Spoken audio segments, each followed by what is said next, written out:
Hi viewers, welcome to our channel. ప్రస్తుతం మనతో పాటు భరద్వాజ్ గారు సీనియర్ జర్నలిస్ట్ ఉన్నారు. వారితో ఒకసారి మాట్లాడదాం. సార్ నమస్కారం. సార్ నమస్కారం అండి. హైడ్రా వాళ్ళు నాగార్జున గారి కన్వెన్షన్ని కూల్చివేయడం పైన అంటే ఇప్పుడు సినిమా ఇండస్ట్రీ పైన జరిగిన దాడిలా చూస్తున్నట్టుగా వార్త వైరల్ అవుతుంది సార్. అంటే బయట ఎక్కడి నుంచి కూడా పబ్లిక్ నుంచి నాగార్జున గారి అభిమానుల నుంచి పెద్దగా వ్యతిరేకత ఏం రాలేదు. దీన్ని అందరూ కూడా సపోర్ట్ చేశారు.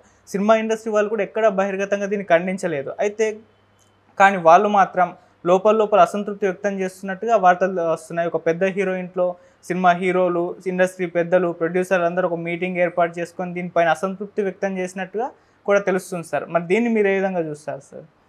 అంటే అలా ఒక వార్త సర్క్యులేట్ అవుతోంది కానీ ఓపెన్గా మాట్లాడే అవకాశం కూడా లేదు ఇక్కడ. రెండోది అన్కన్వెన్షన్లు ఏ పార్ట్ అయితే చెరువు ఎన్క్రోచ్ అయ్యింది అనుకున్నారో అక్కడ వరకే పాల్గొట్టడం జరిగింది. రెండోది ఆయన అది కూడా రెగ్యులరైజ్ అయిపోయింది అనే చెప్తున్నాడు. ఆర్గ్యుమెంట్ ఆల్రెడీ కోర్టులో ఉంది, స్టే తెచ్చుకున్నాడు. ఆయన కష్టం లేదో ఆయన పడుతున్నాడు. అయితే రేవంత్ రెడ్డి గారు సినిమా పరిశ్రమ మీద దాడి చేయాలని దీన్ని టార్గెట్ చేయలేదు అనేది అందరికీ తెలిసిన విషయం. చిరంజీవి గారు ఎందుకు వేలు పెట్టడం లేదు, లేకపోతే మరొకళ్ళు ఎందుకు మాట్లాడట్లేదు అంటే దీన్ని ఓపెన్గా ఖండించడం అనేది ఇబ్బందికరమైనటువంటి పరిస్థితి. అందుకని సినిమా పరిశ్రమ పెద్దలు కొందరు వ్యూహాత్మకంగా ఇలా చెరువులలో కట్టారు అనే ఎలిగేషన్తో గనక కూలగొట్టుకుంటూ వెడితే మూడొంతులు హైదరాబాద్ ఉండదు అని గంభీరంగా మాట్లాడుతున్నారు. అంటే హైదరాబాద్లో చాలా చెరువులు కబ్జాకి గురైనాయి అనేది ఎస్టాబ్లిష్ చేయటం వాళ్ళ ఉద్దేశం. చాలా ప్రాంతాల్లో చెరువులు ఉన్నమాట వాస్తవమే. యూసఫ్గూడ చెరువు ఏమైంది? యూసఫ్గూడ బస్తీ చెరువులోనే ఉంది కదా. ఇప్పుడు వాళ్ళని కూడా ఖాళీ చేయించాలి అక్కడ. దాని ఆపోజిట్లో ఇప్పుడు ఆ కృష్ణకాంత్ పార్క్ ఎదురుకుండా ఉన్నటువంటి స్థలంలో చెరువు ఉండేదని ఒక ఆధారం ఉంది. వాళ్ళని ఖాళీ చేయించేసి అవన్నీ పగలగొట్టేస్తే జనాలు ఏమైపోతారు అనేది. ఇలా హైదరాబాద్లో చాలా చెరువులు, రామోజీ ఫిల్మ్ సిటీలోకి వెళ్ళిన చాలా చెరువులు, వాటి పరిరక్షణ కోసం రామోజీ ఫిల్మ్ సిటీని పగలగొడతారా, లేకపోతే అక్కడ గండిపేట ఎన్టీఆర్ ఎడ్యుకేషనల్ ట్రస్ట్ దాన్ని పగలగొడతారా, ఇలాంటి చర్చలన్నీ పట్టుకొస్తున్నారు ఎజెండాలోకి. అయితే ఇక్కడ గుర్తుపెట్టుకోవాల్సిన విషయం ఏంటంటే ప్రతి ప్రభుత్వము కూడా హైదరాబాద్లో జనరల్గా కబ్జాలు అనేవి, నేను నారాయణ గారు మాట్లాడాడు, సిపిఐ నారాయణ, కూల్చివేతలు ఆపొద్దు కొనసాగించండి అని. అంటే ఆయన ఒక వర్గ దృక్పథం ఉంది నారాయణకి అనుకుంటే, ఇక్కడ కబ్జాలకు సంబంధించి రెండు విషయాలు ప్రస్తావించుకోవాలి. ఒకటి, జనరల్గా ఏ ఊరిలో అయినా పేదలు అని ఒక సెక్షన్ ఉంటుంది. వాళ్ళు ఎక్కడో చోట గుడిసెలు వేసుకుని ఉంటారు. ఆ ఉన్న ప్రాంతంలో ఆ గుడిసెలన్నీ కలిపి పీకేయడానికి రకరకాల ప్రయత్నాలు జరుగుతాయి. వాళ్ళు గొడవ చేస్తారు, కలెక్టర్ ఆఫీసుల దగ్గర ధర్నాలు జరుగుతాయి. ఫైనల్గా వాళ్ళు అక్కడ ఉండటానికి ఒక ప్రాతిపదిక ఏర్పడుతుంది. ఏర్పడిన తర్వాత అక్కడ రోడ్లు వేస్తారు, తర్వాత ఎలక్ట్రికల్ సప్లై మొదలవుతుంది. ఈ క్రమంలోనే వాళ్ళకి పట్టాలు ఇవ్వటం, బీఫారాలు ఇస్తారు. బీఫామ్ అంటే వాళ్ళు అమ్ముకోవడానికి హక్కు ఉండదు, వాళ్ళు అనుభవించవచ్చు. అట్లా పట్టాలు ఇస్తారు. ఈ పట్టాలని ఇలా పట్టాలు స్థిరీకరణ జరిగిన కొంతకాలానికి అక్కడికి పెద్దలు చేరుతారు. ఎవరు? రియల్ ఎస్టేట్ వ్యాపారులు చేరి నెమ్మదిగా వాళ్ళ దగ్గర నుంచి ఆ ఇళ్ళ కొనుగోలు చేస్తారు. ఎలా చేస్తారు? అఫిడవిట్లు తీసుకుంటారు. వాళ్ళతో నోటరీ చేయించి అఫిడవిట్లు తీసుకుని ఓ బైండోర్ వ్యవహారంలో వాళ్ళ దగ్గర నుంచి ఆ స్థలాలు తీసుకుని వాళ్ళకి కొంత డబ్బులు ఇచ్చి పంపించేస్తారు. ఏదో అవసరం కోసం వాళ్ళు కూడా అమ్మేసుకుంటారు. ఒక 5-6 ప్లాట్లు కొని అక్కడ అపార్ట్మెంట్లు వేస్తారు. అది మిడిల్ క్లాస్ లొకాలిటీగా డెవలప్ అవుతుంది. అది మిడిల్ క్లాస్ లొకాలిటీగా డెవలప్ అవుతుంది. మిడిల్ క్లాస్ లొకాలిటీగా డెవలప్ అయిన తర్వాత క్రమంగా దాన్ని రెగ్యులరైజ్ చేయించుకుంటారు. ఇలా రకరకాలుగా జరుగుతాయి. ఇప్పుడు హైడ్రా ప్రోగ్రామ్ ఏమిటి? ఇలా రెగ్యులరైజ్ అయిపోయినవి కూడా ఆ డాక్యుమెంట్స్ కూడా పరిశీలిస్తాం. అది ఎలా జరిగింది, దాని వెనకాల ఎవరున్నారనేది కూడా పరిశీలిస్తామని. కేవలం చెరువులే కాదు, చెరువులే అంటున్నారు, చెరువులు కాదు, అక్రమ నిర్మాణాలు ఏ రూపంలో ఉన్నా కానీ దేవాదాయ శాఖకు చెందినటువంటి ఆస్తుల్లో ఎవరైనా నిర్మాణాలు జరిపినా లేకపోతే ప్రభుత్వం ఏదైనా పని మీద కేటాయించినటువంటి ఏదైనా ఫ్యాక్టరీ కేటాయించో లేకపోతే ఏదైనా ప్రాజెక్టు కేటాయించిన భూములు ఖాళీగా ఉండి దానిలో ఎవరైనా చొరబడి నిర్మాణాలు జరిపినా అది కూడా హైడ్రా పట్టించుకుంటుంది. ఇది టోటల్గా గవర్నమెంట్కు సంబంధించిన ప్రభుత్వ ఆస్తుల పరిరక్షణ కార్యక్రమం కాబట్టి ఇది కేవలం చెరువులకు మాత్రమే పరిమితం కాదు. ఇది ముందు దృష్టిలో పెట్టుకోవాలి. ఇదంతా ఎందుకు చేస్తున్నాడు రేవంత్ రెడ్డి గారు? ఇప్పుడు ఇలా చాలా ప్రాంతాల్లో మీకు రిజిస్ట్రేషన్లు ఉండవు. హైదరాబాద్లో అయ్యప్ప సొసైటీ చాలా కాస్ట్లీ ఏరియా, అది చాలా హై ప్రొఫైల్ కలిగిన వ్యక్తులు ఉన్నారు అక్కడ. అక్కడ ఏ అపార్ట్మెంట్కి ప్రాపర్ రిజిస్ట్రేషన్ ఉండదు. అక్కడ కూడా దాదాపు ఇందాక నేను చెప్పిన స్లమ్లో రిజిస్ట్రేషన్ తరహాలోనే నోటరీ అఫిడవిట్ మీదే కథ నడుస్తుంది. కోట్లల్లో లావాదేవీలు జరుగుతాయి ఓన్లీ ఆన్ ఇదే అఫిడవిట్ నోటరీ కథ మీదే నడుస్తాయి. ఎందుకు జరుగుతున్నాయి అవన్నీ అంటే ఆ స్థలం ఎవరిది? గురుకుల ట్రస్ట్ భూములు అవన్నీ. అవి కబ్జా చేసి ఎవరో గుడిసెలు వేశారు. ఆ గుడిసెల నుంచి ఇప్పుడు అపార్ట్మెంట్లుగా మారి స్లమ్ములు అపార్ట్మెంట్లుగా మారి ఆ లొకాలిటీ కాస్ట్లీ అయ్యి ఇలా నడుస్తుంది కథ. దీంతోపాటు ఇంకొక ప్రచారం చేస్తారు వీళ్ళు. ఇప్పుడు ఎలాగైతే సినిమా వాళ్ళలో కొంతమంది ఈ పద్ధతిలో పెడితే 3 అంతులు హైదరాబాద్ ఉండదు అని బెదిరిస్తున్నారు. వీళ్ళ ఉద్దేశంలో ఇలా ఏర్పడినటువంటి కాలనీస్ అన్నిటి నుంచి వెళ్ళగొట్టబడినటువంటి గుడిసెవాసులు, ఆ గుడిసెవాసుల మీద కూడా వీళ్ళు దుష్ప్రచారం చేస్తారు. ఏం చేస్తారు వీళ్ళు దుష్ప్రచారం అంటే?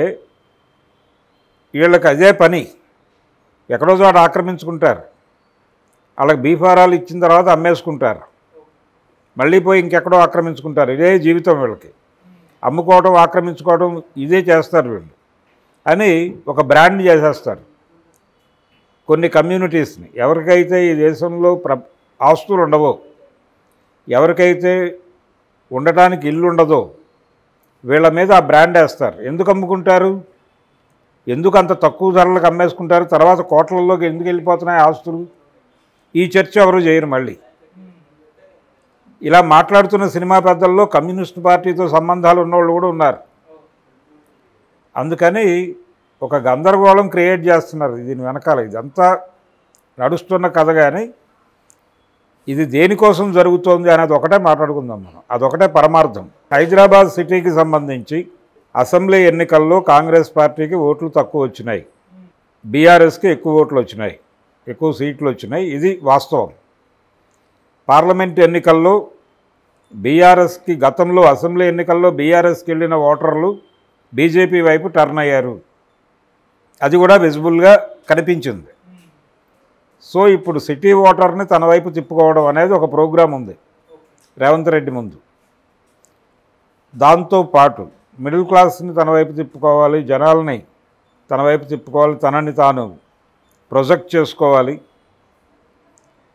ఈ ప్రోగ్రాంతో పాటు నగరంలో జరుగుతున్న వివిధ వ్యాపార లావాదేవీలు, దందాలు, వీటన్నిటినీ తన కంట్రోల్లోకి తీసుకోవాలి. ఈ 2 ప్రధానమైనటువంటి కార్యక్రమాలు. ఈ 2 కార్యక్రమాల కోసం ఆయన ప్రయత్నం. మూడోది ఏంటంటే భారతీయ జనతా పార్టీకి పార్లమెంట్ ఎన్నికల్లో ఓటర్ టర్న్ అవటం అనేది ఒక చిన్న ఇబ్బందికరమైనటువంటి పరిస్థితి కాంగ్రెస్ పార్టీకి. దాని నుంచి కాంగ్రెస్ని కాపాడుకోవటం అనేది కూడా ఒక అంశం. ఈ త్రివేణి సంగమంలో భాగంగా చేస్తున్నారు ఇది. అలా ఆయనకు తెలియంది కాదు. హైదరాబాద్లో చెరువుల పరిరక్షణ అంటే రామోజీ ఫిలిం సిటీని తవ్వాల్సి ఉంటుంది, అలాగే ఎన్టీఆర్ ఎడ్యుకేషనల్ ట్రస్ట్ జోలికి వెళ్లాల్సి ఉంటుంది. ఇవన్నీ తెలియనివి కాదు. 2 రాష్ట్రాల ముఖ్యమంత్రులకి తెలియని వ్యవహారం కాదు. కాంగ్రెస్ పార్టీకి చెందినటువంటి పెద్దల ఆస్తుల మీద కూడా దాడులు జరుగుతున్నాయి అనేది ఆల్రెడీ ప్రపంచం ముందుకు వచ్చేసింది. దానం నాగేందర్ బహిరంగంగా గొడవ చేశాడు, ఇప్పుడు సద్దుమణిగింది.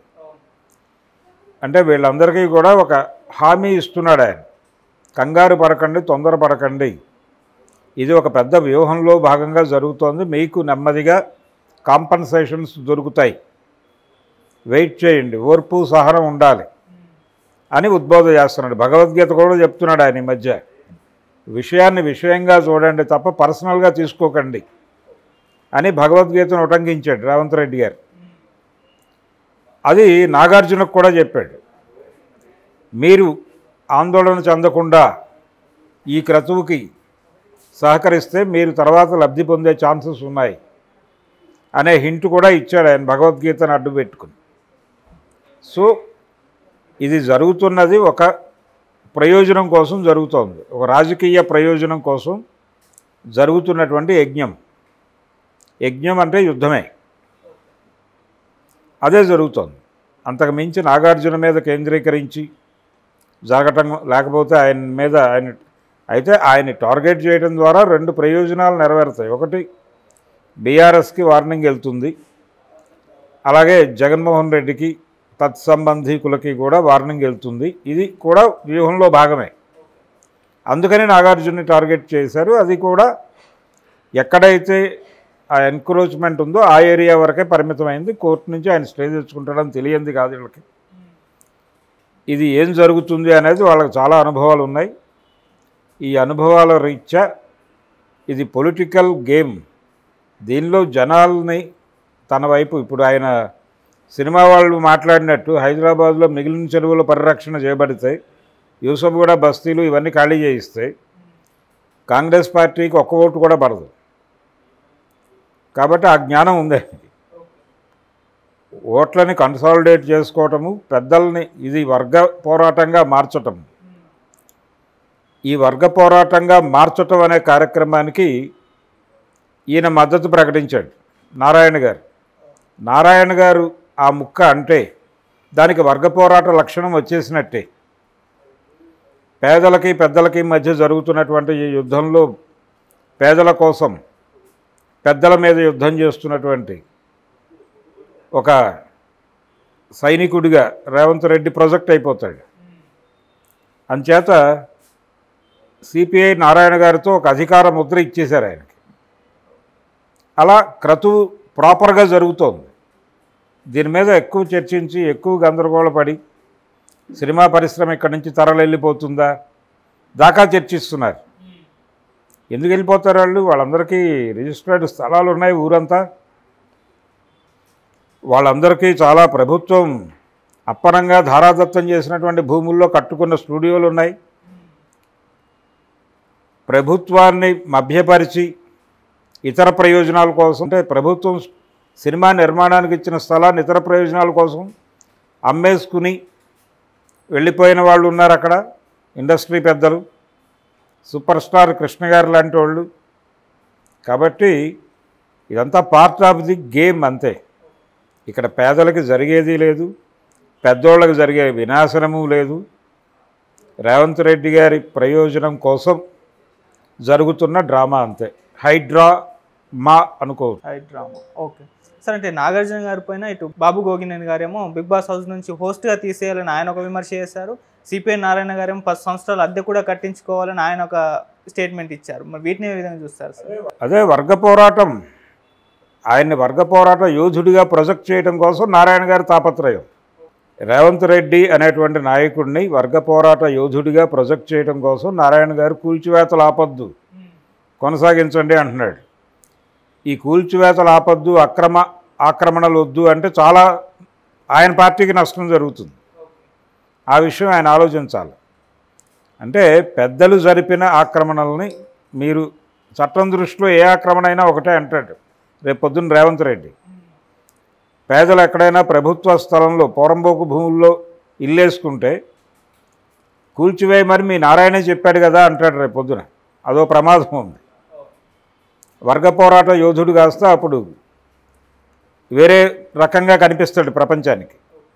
అందుకని నారాయణ గారు ఆయన మాట్లాడుతున్న మాటలను కూడా ఒకసారి వే చేసి చూసుకోవాల్సిన అవసరం ఉంది ఆయనకి. ఇప్పుడు కండిషన్ ఎలా తయారైందంటే పొలిటికల్ ఏరియాలో చాలా గందరగోళాలు వాటంతటా అవే ఎమర్జ్ అయిపోతున్నాయి. ఆ ఎమర్జ్ అయిపోతున్న గందరగోళాల్లో భాగంగా మాట్లాడేటప్పుడు చాలా ఆచితూచి మాట్లాడాల్సిన అవసరం ఉంది. నారాయణ గారు ఫ్లోలో అనేశారు. ఆయన ఆధ్వర్యంలో చాలా భూ పోరాటాలు జరిగాయి. చాలా ప్రాంతాల్లో పేదలు ఇళ్ళేసుకున్నారు. ఇళ్ళేసుకున్న తర్వాత అమ్మేసుకున్నారు. అమ్మేసుకున్న తర్వాత అవి కొనుక్కుని చాలామంది పెద్దలు అపార్ట్మెంట్లు కట్టారు. ఈ అమ్మకాలు జరిగేటప్పుడు ఈ భూపోరాట యోధుల సహకారం కూడా ఉంటుంది. ఇది ఎవరికీ తెలియని విషయం కాదు. విజయవాడ కావచ్చు, తిరుపతి కావచ్చు, మరొక ప్రాంతం కావచ్చు, ఎక్కడైనా జరిగేది ఇదే కథ. Okay sir, thank you so much sir. Thank you.